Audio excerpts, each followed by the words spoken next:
Passionnée par les animaux, la matapédienne Annika Landry a le projet de construire un nouveau refuge pour accueillir les animaux abandonnés ou maltraités sur le territoire de la Matapédia.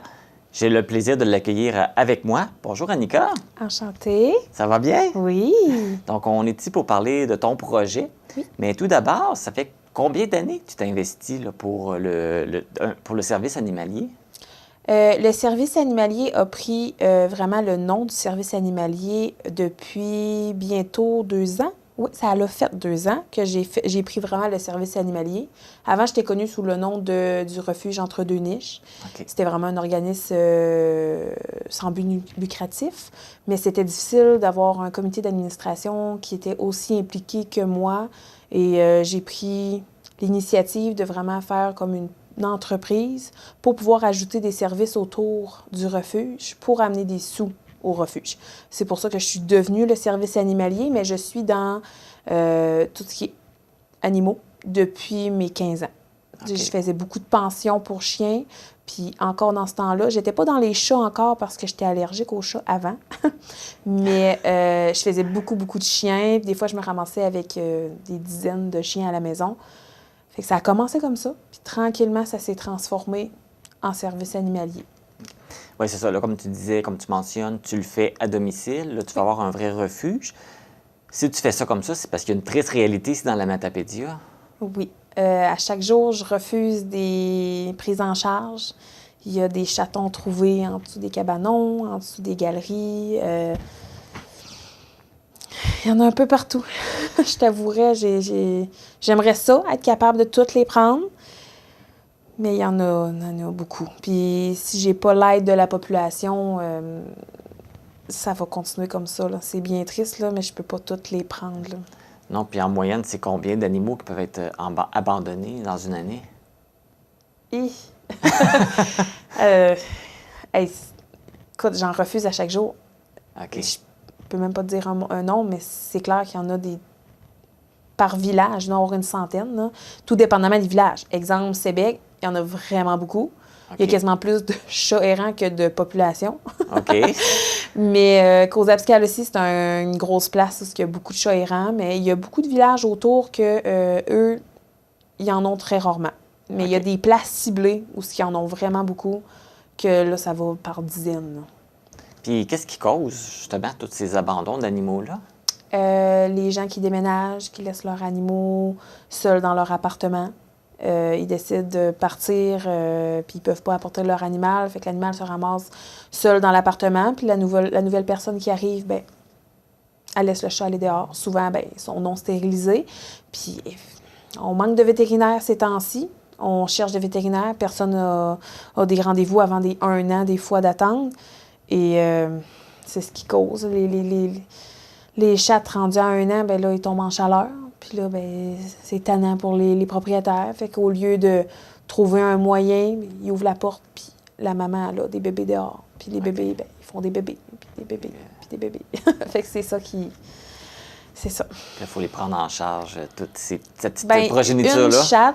Une chatte peut avoir des centaines de bébés dans sa vie. Exemple, qu'elle vit 3 ans dehors, peut avoir des centaines de bébés qui, eux, vont faire des centaines de bébés et des centaines de bébés. T'sais, juste une chatte en liberté peut repeupler une colonie complète. T'sais, c'est fou, là. Puis imagine, mettons, la chatte, mettons qu'elle a 5 femelles dans sa portée, bien, dans 1 an, les 5 chattes peuvent refaire 5 autres. Fait que, tu multiplies, puis tu te rends compte qu'après 1 an, juste une chatte, ça fait des chatons.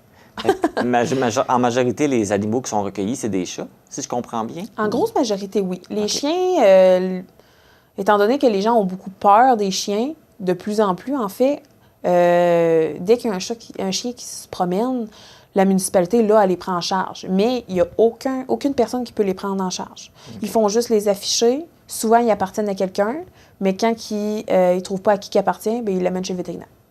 T'sais, souvent, c'est ça. Mais les chiens, c'est moins pire. Il y a des abandons, ça, ils les apportent au refuge, mais trouver errant, c'est beaucoup plus rare. Okay. Les chiens. Les chats, c'est une autre histoire.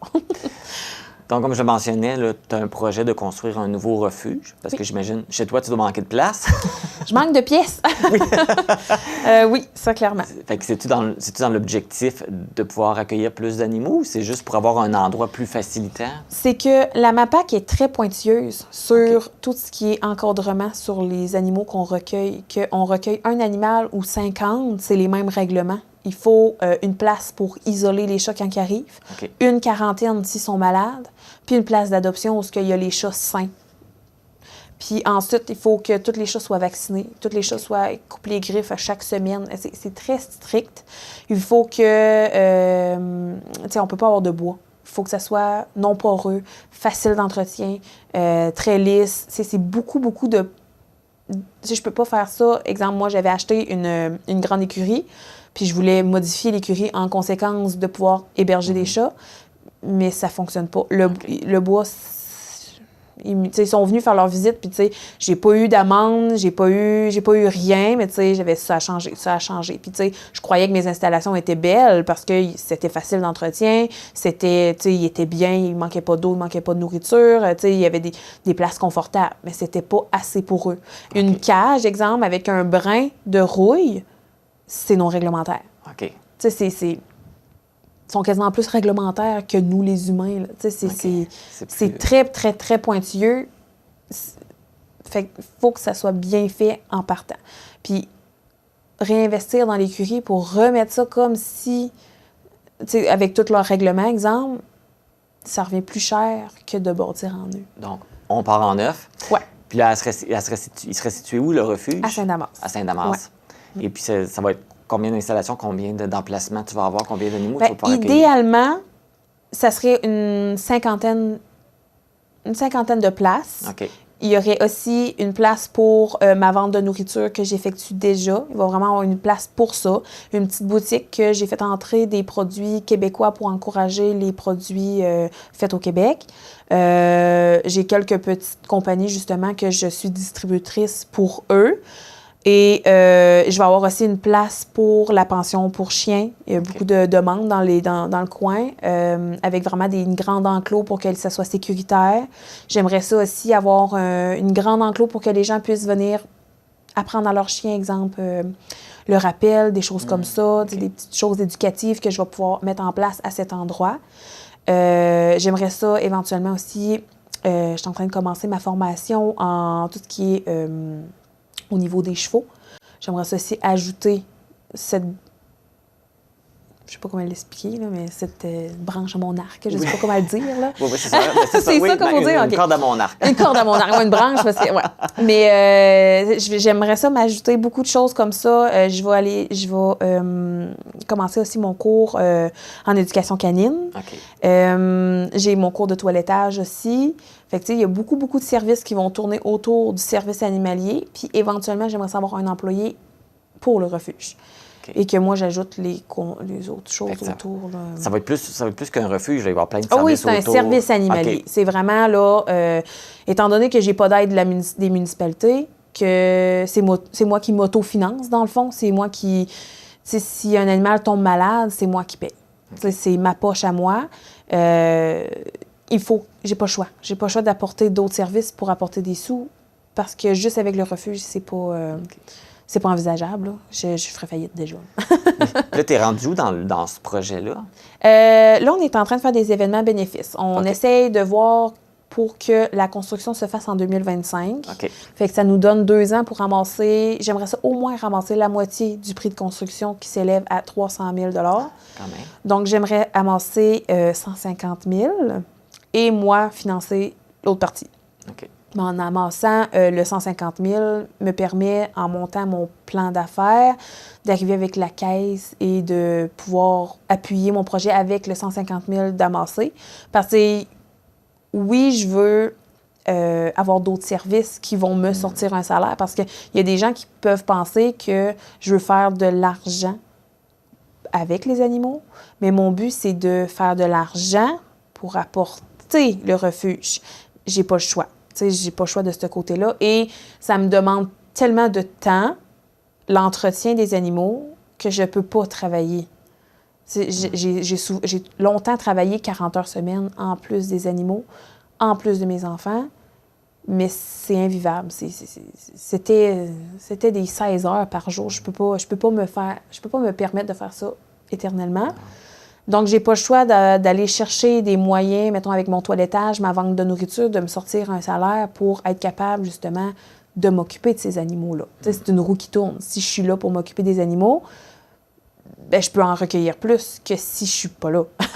c'est avec logique, là, c'est sûr. Mais mon but, ce serait vraiment de monter un projet, d'avoir plusieurs petits employés qui feraient chacun leur part et de monter pour aider la population avec les animaux parce qu'il manque d'éducation envers les animaux. Dans les écoles, il faudrait que les enfants sachent approcher un chien sans danger, comment approcher un chien qui montre des signes d'agressivité. Il y a une loi qui est sortie dernièrement, dans la dernière année, si je ne me trompe pas, une loi qui encadre les chiens dangereux. Il n'y a aucune personne dans la vallée qui fait ça. Puis c'est une loi. C'est une loi que les municipalités doivent avoir une personne attitrée à ça. Puis les contribuables, ils paient pour un service de fourrière alors qu'ils n'ont pas. C'est illogique un peu. Tes événements bénéfices ont commencé parce que tu en as fait un le 1er octobre dernier à Sébec. Oui. Est-ce que ça a bien été? Est-ce que les gens ont bien répondu? Quand même, j'ai eu une 60aine de visites à peu près. Ça a quand même bien été. On a fait un profit de quasiment 900 $. Mais c'était un événement qu'on a bâti en 4 jours. Fait qu'il faut se dire que c'est très bon pour 4 jours. Oui. J'ai pas été chercher beaucoup de commanditaires, mais j'aimerais ça pour mon prochain événement qui se déroulera le 27 janvier 2024. Ça va être un souper spaghetti. On essaie de miser plus. On essaie, là, on va avoir vraiment un service d'alcool, un service...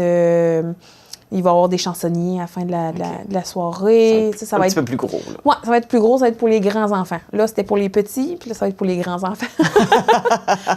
Bien, tant mieux. Je te souhaite bonne chance avec tous ces événements-là, puis que les gens vont répondre, puis qu'ils vont t'aider. Fait que là, à suivre pour les prochains événements. Ça, oui. Bon, donc, merci beaucoup. Je pense que j'ai répondu à toutes tes questions. Oui, oui, t'as répondu. Je parle beaucoup trop. Non, bien, c'est parfait. Ça a été bien expliqué. Puis on te souhaite bonne chance. Puis on espère que ça va bien fonctionner. Tout va se faire pour 2025. Hein? On souhaite ça. Je croise les doigts, là, mais je suis bien confiante, excuse. Annika, merci beaucoup. Ça me fait plaisir. Donc, si vous voulez suivre l'évolution du projet de construction du nouveau refuge qui s'appelle le Service animalier Annika Landry, bien, vous pouvez suivre tout ça par l'entremise de la page Facebook du même nom. Donc, Service animalier Annika Landry.